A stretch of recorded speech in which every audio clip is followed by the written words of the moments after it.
Ladies and gentlemen, children of all ages, people with roofs and without, welcome to the Goth Gang Show. My life every single day, being homeless with my buddy Sleepy22. I'm looking a little sleepy. Had a long night. I had to go to the hospital because I remember I've been working very hard trying to help our friend James, which you can catch on our YouTube feed, or soon to be YouTube feed, and our Facebook. We've been traveling quite a bit on foot, trying to help people, trying to get our lives together and help those that we can in the process. We are about to go to what's considered the mental health institution of Orlando, which is Aspire Health. So if you have depression, anxiety, you don't get that kind of medication, but they will help you get on medication and help you to be able to get on right footing. Um, but they only do so much. I had a situation where I became homeless. I came over here from Melbourne on transport from Holmes Regional Medical Center to Orlando because I knew I could get help in Orlando. On the coast, not a whole lot of resources. In the city, beautiful, there's a lot of resources. So we're trying to elucidate, we're trying to shine light on those resources. So in case something like my story or like Sleepy's story happens to you, you don't have to look like this trash can. Red alert, garbage everywhere. Oh no. Funny thing is, I had a room for rent fall through, and I came back here after I left from being Baker acted, and they said, "We're not a homeless shelter." And I didn't expect that. I just needed somewhere to not kill myself. But they told me I could sleep in those woods over there, which I did. The first night I slept homeless was out in those woods over there across the street from where we're going, which is Aspire Health Partners. And then I got my suitcase and I went to Mills 50 and I ran into Sleepy. He said, "If you know my name, you'll say my name." And I couldn't even see him because my glasses broke. But I just knew. Something in my heart told me, "Sleepy?" And it was. Um, Later that day, he caught me drunk trying to get hit by a car on Death Highway. Another thing we're proud of in Orlando. Every year, State Road 50 is the murder road, murderer's row of murder on a road. So check that out. Always be safe on the street. But yeah, my first night homeless, I slept in those woods over there. And I went to the Mills 50 district, my neighborhood, my home.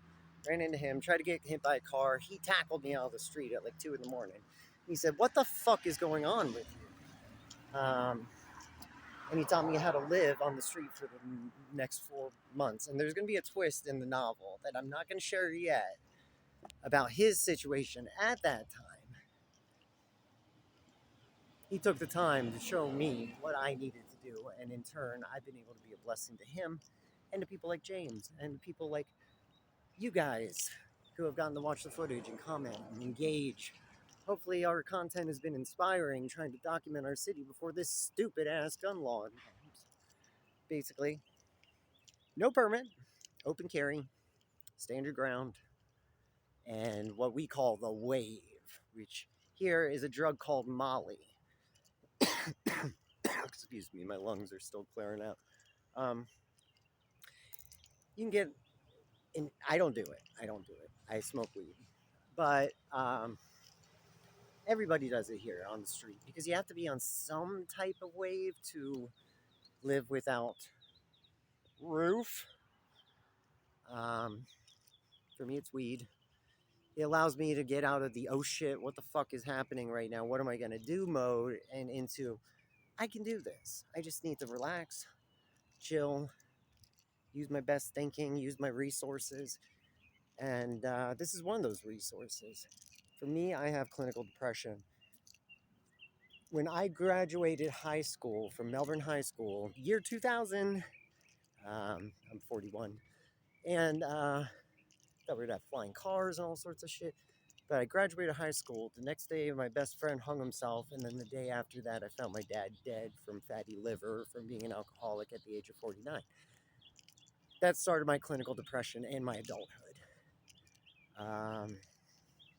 So it's been a lifelong battle for me. And when I feel helpless, hopeless, too hungry, too angry, too lonely, too tired, that's when I tend to want to drink, but I don't want to drink. I hate alcohol. It's just something I do in my depression when I'm not medicated.